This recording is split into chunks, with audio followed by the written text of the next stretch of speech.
possibly go wrong after reenacting the French victory at the Battle of Ligny on Tuesday? It's on to nearby Waterloo, where 1,500 reenactors will replay the famous battle that 200 years ago this Thursday pitted Napoleon's army against a coalition led by the Duke of Wellington. It's the 16th of June, 1815. At least that's what these history buffs are pretending. Over 1,000 of them took part Sunday in a reenactment of the Battle of Ligny for its bicentennial. And the star of the show was Napoleon himself. I am the real thing. I'm Napoleon Bonaparte, so it's easy for me to be among my troops as I prepare my battle plan. This some 6-hour battle against the Prussians would be Napoleon's final victory, even if some 20,000 men were wounded or killed at Ligny. As soon as you put your uniform on, I mean, you get really into the mood. You get really excited. You do hope to win. Of course, the only sad thing is that we know the outcome most of the cases. It's a historical event. This is a bicentennial. I doubt we'll see another one, another 200-year anniversary. We won't be around for that.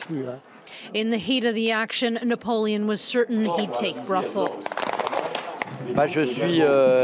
I'm very optimistic about the strength and quality of my army. It'll be a walk in the park. We'll win hands down. The other side aren't great. In a few days, I'll be sleeping in Brussels. But things didn't go as planned. 2 days later, the emperor would be defeated by Allied forces, ending his military career and paving the way for a new, peaceful Europe. Well, joining us now to comment on battles past and present from the same man who brought you 1,000 Years of Annoying the French, Clarke, whose latest book is entitled How the French Won Waterloo or Think They Did. Are you insinuating that the French did not win at Waterloo? I know it's a terrible thing to say, but there are so many people, so many French historians who try and argue that they did win in some way, that Napoleon won. Even now, there are loads of French historians and politicians who have a big problem admitting that Napoleon won. So I've tried to gather together lots of quotations from historians that show the kind of things they're saying, which are, for example, even if they admit the defeat, Dominique de Villepin, a former French prime minister, wrote a book in which he said that Waterloo was a defeat that shines with the aura of victory. And he said that France won the moral victory because the French troops were such great tragic heroes that their defeat was a victory. And lots of historians, ever since Napoleon, who started all this, because Napoleon said history is a series of lies that we all agree upon. And since he fell, there's been a whole school of French historians who just are recycling these myths about Waterloo. Revisionism.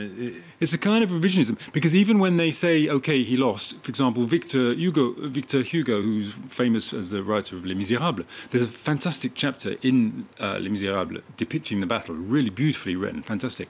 But in that, and in some of his poems, he says that the reason why Napoleon lost was because God decided he was such a great figure in history that he had to be got out of the way, otherwise the 19th century couldn't get started. So God made it rain, which stopped Napoleon manoeuvring his cannons, and that just scuppered his battle plan. Okay, so the French, they point to the fact that Napoleon brought us the legal system we have today, the education system. Today's the first day, by the way, of the French baccalaureate, which he instituted in 1808.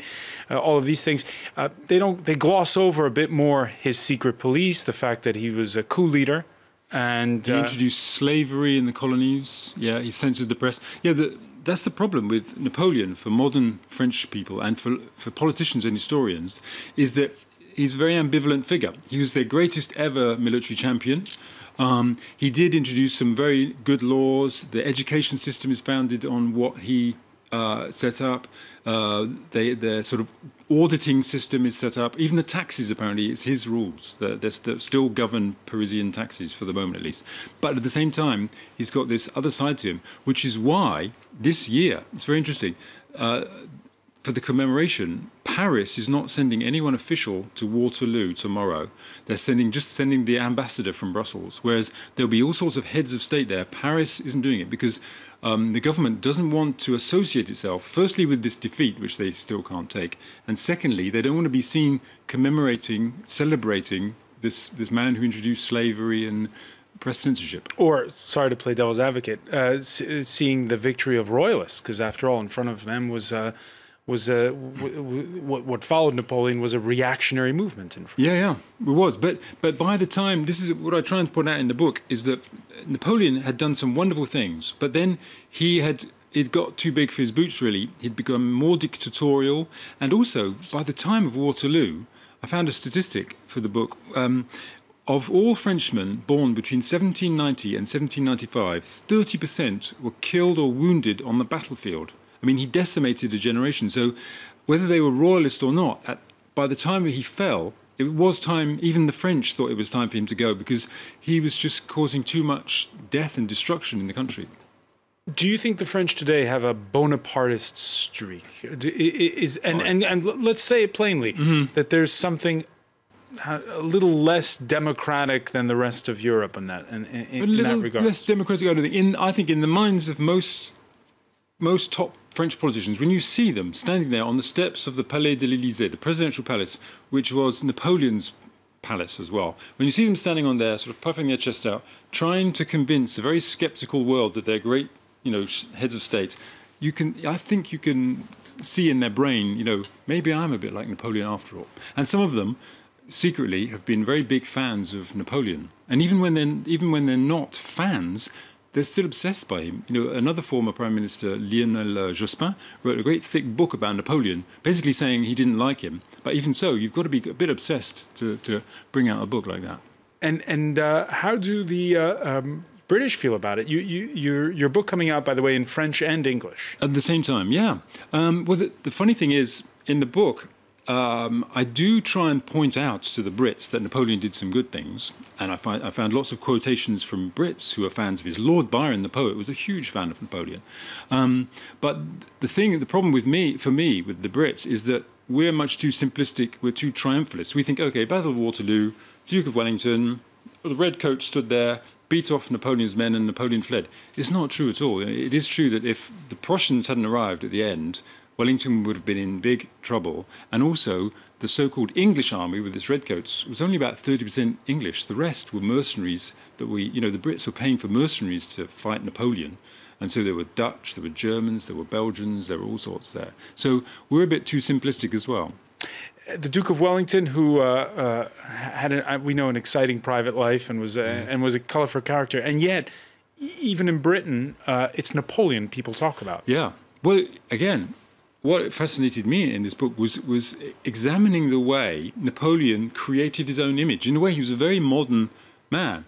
He was the one who chose this very recognizable hat, and the little rosette he had on his hat was red, white and blue, but it was the inverted tricolour, and only he was allowed to wear that. He also had his white waistcoat, he slipped his hand inside his waistcoat and all that, his long coat.